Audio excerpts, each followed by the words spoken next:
Hello everyone, welcome to camp point. और कैसे हैं आप सब लोग? उम्मीद है आप सब लोग बहुत अच्छे होंगे। आज हम डिस्कस करने वाले हैं इक्विलिब्रियम के बारे में। इक्विलिब्रियम की हर एक चीज आज हम डिस्कस करेंगे कि इक्विलिब्रियम क्या होता है, इक्विलिब्रियम पॉइंट कैसे अचीव होता है, क्या डेफिनेशन है, इक्विलिब्रियम कितने तरीके के होते हैं, क्या इक्विलिब्रियम का ग्राफ होता है, हर एक चीज जो इक्विलिब्रियम है उसका क्या कैरेक्टरिस्टिक है। जिसको इक्विलिब्रियम के बारे में नहीं पता, एक ब्रीफ इंट्रोडक्शन इक्विलिब्रियम के बारे में आज हम डिस्कस करेंगे। तो चलिए शुरू करते हैं। अगर हम बात करें इक्विलिब्रियम की और इक्विलिब्रियम की डेफिनेशन से पहले मैं आपको एक स्टेटमेंट समझाना चाहूंगी। देखिए, हम बात करें इक्विलिब्रियम इन जनरल लाइफ क्या होता है। इक्विलिब्रियम इन जनरल लाइफ एक हम ये कह सकते हैं कि एक ऐसी स्टेट जो कैसी होगी, बैलेंस्ड होगी। जैसे ये सीसॉ वाला झूला आप देख रहे हैं, दोनों साइड पे जो बच्चे बैठे हैं वो बिल्कुल इक्वल लेवल पे है। This is a balance state. Chemistry में इसी को इक्विलिब्रियम कहा जाता है, लेकिन इसकी डेफिनेशन और इसका जो एक्सप्लेन करने का तरीका है वो थोड़ा चेंज हो जाता है in terms of chemical reaction. जैसे कि आप यहाँ इस एग्जांपल को देखिएगा, यहाँ एक वाटर कंटेनर है आपके पास और वाटर कंटेनर में आपके पास दो टैप्स लगे हुए हैं। फर्स्ट टैप है और सेकंड टैप है। मान लीजिए इस टैप को मैंने अभी क्लोज कर दिया, सेकंड टैप को, और यहाँ ये जो वाटर कंटेनर था ये स्टार्टिंग में खाली था। एक टाइम के बाद हमने क्या किया, ये फर्स्ट टैप को हमने स्टार्ट किया और टैप ने क्या किया, वाटर को फिल करना स्टार्ट किया। जब वाटर को फिल करना स्टार्ट किया तो इस लेवल पे आके जब ये लेवल फिल हो गया तो हमने क्या किया, ये जो टैप सेकंड है इसको स्टार्ट कर दिया। अब टैप फर्स्ट और टैप सेकंड इन दोनों का डायमीटर है इक्वल। जितना टैप फर्स्ट यहाँ से अब पानी ऐड करेगा, टैप सेकंड उतना ही पानी यहाँ से रिंस कर लेगा। इसका मतलब जितनी फॉरवर्ड रिएक्शन यहाँ हो रही है, जितना एडिशन हो रहा है, उतनी ही बैकवर्ड रिएक्शन, उतना ही सब्सट्रैक्शन यहाँ से आपका होगा। लेकिन एक चीज और नोटिस करेंगे कि वाटर का जो लेवल है, जो टैप 2 शुरू होने से पहले था, वो एज इट इज क्या रहेगा, मेंटेन रहेगा।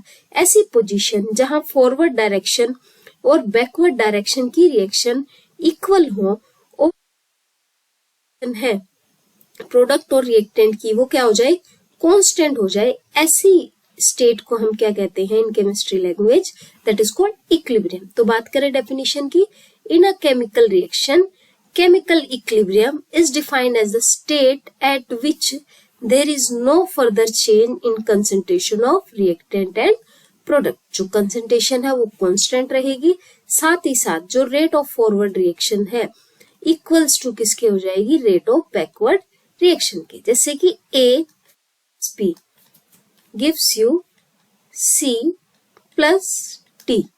तो जितना A B में चेंज होगा एक बाद, उतना ही C और D किसको बनाएगा, A B को बनाएगा। सेम जितना रिएक्टेंट प्रोडक्ट में चेंज होगा उतना ही प्रोडक्ट किस में चेंज होगा, रिएक्टेंट में चेंज। एक और बात यहाँ याद रखेंगे हम कि इक्विलिब्रियम हमेशा हमारा रिवर्सिबल रिएक्शन के केस में ही होगा, जिसमें A से B बन जाए, B से क्या बन जाए, A बन जाए। कभी भी इरिवर्सिबल रिएक्शन में इक्विलिब्रियम की कंडीशन जो है वो आपकी एग्जिस्ट नहीं करती। तो नेक्स्ट अगर हम बात करें रिएक्शन के ग्राफ की, अगर इक्विलिब्रियम की हम बात करें तो एक और चीज, जैसे कि मैंने अभी कहा A प्लस बी से आपका C प्लस डी बन जाएगा। तो इन स्टार्टिंग में इक्विलिब्रियम नहीं होता। स्टार्टिंग फेज में क्या होगा, A और B ही एग्जिस्ट करते होंगे, प्रोडक्ट की कंसेंट्रेशन 0 होगी। एक टाइम तक क्या होगा, A B किसकी फॉर्मेशन करेंगे, C और D की। फिर एक टाइम आएगा C D कुछ बनने के बाद A और B को दोबारा बनाने लगेंगे, लेकिन अभी भी A और B जितना C और D को बनाएंगे उतना C और D A B को नहीं बनाते। एक स्टेज ऐसी आएगी लास्ट में, जितना A B C D को फॉर्म करेगा उतना ही C D किसको बनाएगा, A B को। That point is known as equilibrium point. तो यहाँ पे अगर हम इसको ग्राफ से देखें, रेट ऑफ रिएक्शन देखिए, ये फॉरवर्ड रिएक्शन है और बैकवर्ड जो रिवर्स रिएक्शन है वो तो 0 से स्टार्ट होगी। तो फॉरवर्ड रिएक्शन देखिए एक पॉइंट पे आके डिक्रीज होते होते होते होते कांस्टेंट हो रही है।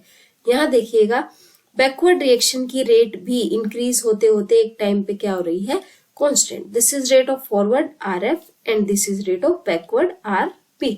एक टाइम पे RF RB के बिल्कुल कांस्टेंट हो गए और दोनों क्या हो गए, इक्वल। इसी पॉइंट को हम कहते हैं इक्विलिब्रियम पॉइंट। उस पर्टिकुलर रिएक्शन में हमारी रिएक्शन में क्या आ गया, इक्विलिब्रियम जो है वो अचीव आपका हो गया है। नेक्स्ट अगर हम बात करें एक और चीज, मैं यहाँ एग्जांपल अगर आपको दूं, अगर आपको रेट ऑफ फॉरवर्ड और रेट ऑफ बैकवर्ड रिएक्शन का ग्राफ कुछ ऐसा मिलता है, ऐसा कुछ ग्राफ आपको मिलता है, मान लीजिए this is rate of forward reaction है and this is rate of backward reaction.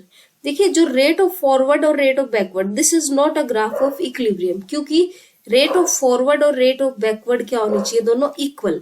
यहाँ रेट ऑफ बैकवर्ड रिएक्शन क्या है, ज्यादा है रेट ऑफ फॉरवर्ड से, तो ये इक्विलिब्रियम की कंडीशन आपकी नहीं है। नेक्स्ट ग्राफ की अगर हम बात करें कंसंट्रेशन की, एक हमने कहा आर एफ इक्वल्स टू किसके होनी चाहिए, आपके आर बी के इक्वल होनी चाहिए।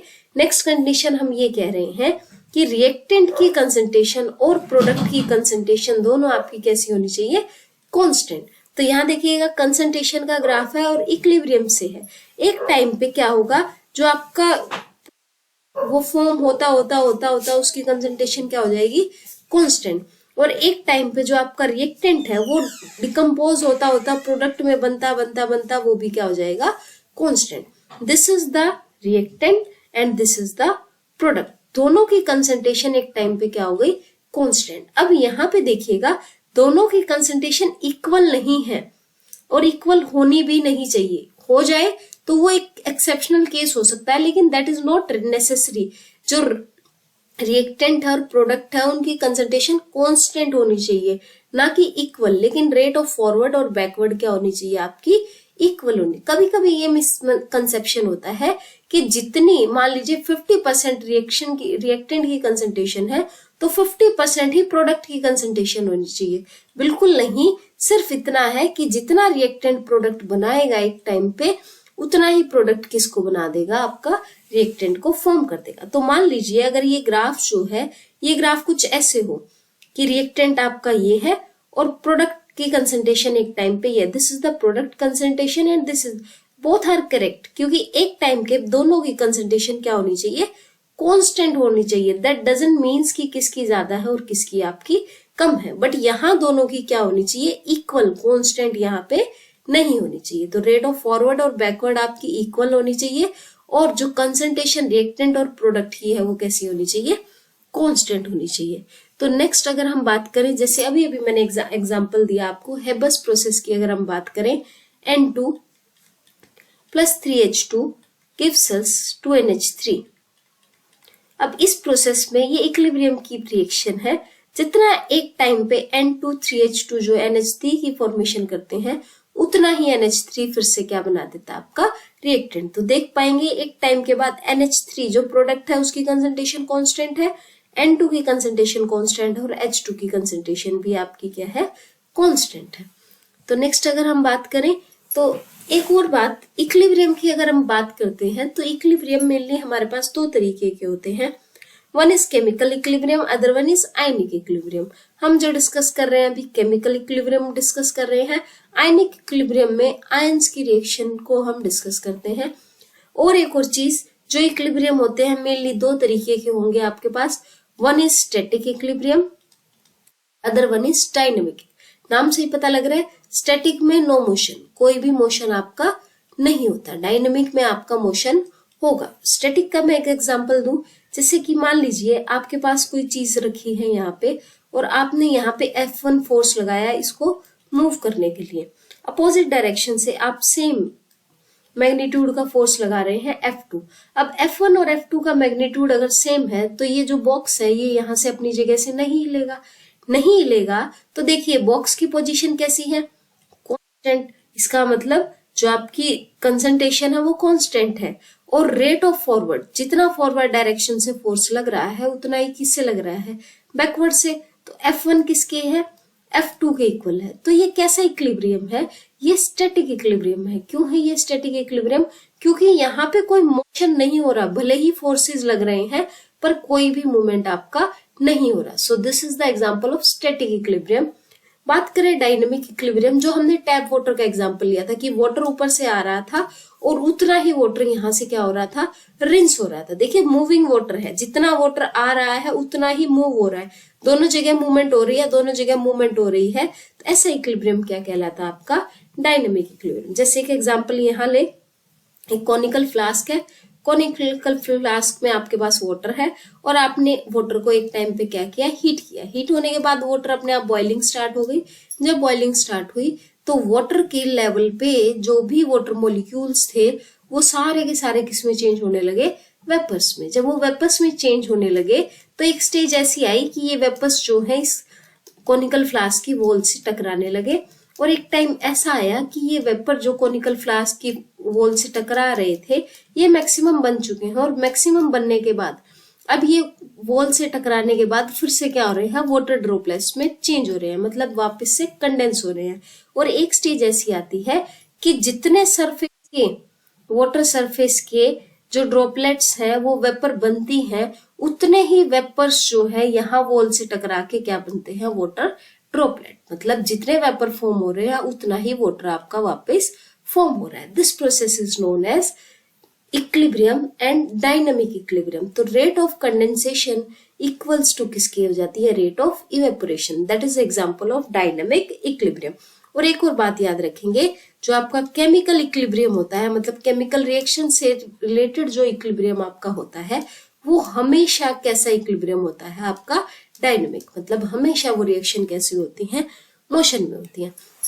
अब बात करें कुछ जरूरी चीजों की, करेक्टरिस्टिक्स ऑफ इक्विलिब्रिया। इक्विलिब्रियम की कुछ करेक्टरिस्टिक्स जो फिजिकल प्रोसेसेस इन्वॉल्व करती हैं, जैसे कि सबसे पहली बात है equilibrium can attain only in closed vessel. हमें क्लोज्ड वेसल में ही होगा, कभी भी आपका ओपन वेसल में इक्विलिब्रियम नहीं होता। एग्जाम्पल जैसे कि बात कीजिए N2, फिर से एक एग्जाम्पल है बस प्रोसेस का, H2 gives us NH3, 2NH3। अब ये भी गैस है, gas and this is also gas. मान लीजिए ये ओपन कंटेनर में ये रिएक्शन हो, क्या पता इनमें से कोई रिएक्शन जो है एनवायरनमेंट में इन्वॉल्व हो जाए, एनवायरनमेंट में चली जाए, तो क्या ये इक्विलिब्रियम एज इट इज रहेगा, बिल्कुल नहीं। तो कोई भी गैस जो है सिस्टम से बाहर ना जाए या कोई भी रिएक्टेंट और प्रोडक्ट में से कोई एटम या कोई मॉलिक्यूल एनवायरनमेंट में ना जाके रिएक्ट करे, इसलिए रिएक्शंस कैसे होती हैं, हमेशा क्लोज वेसल में होती है।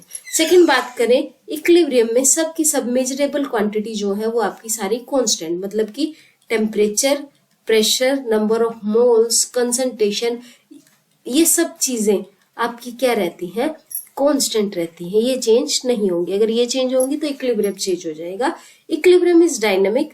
डायनामिक इक्विलिब्रियम है तो फॉरवर्ड रिएक्शन किसके इक्वल हो जाती है, बैकवर्ड के, और दोनों किस रेट से होती है, बिल्कुल सेम रेट से होती है। सेकंड हमने लास्ट बात क्या कही कि कंसंट्रेशन जो है वो एक कांस्टेंट टेम्परेचर पे क्या हो जाती है, कांस्टेंट, चाहे वो रिएक्टेंट की हो चाहे आपकी प्रोडक्ट की हो। नेक्स्ट हमने कहा the value of equilibrium constant represent the extent to which process proceed before equilibrium is achieved.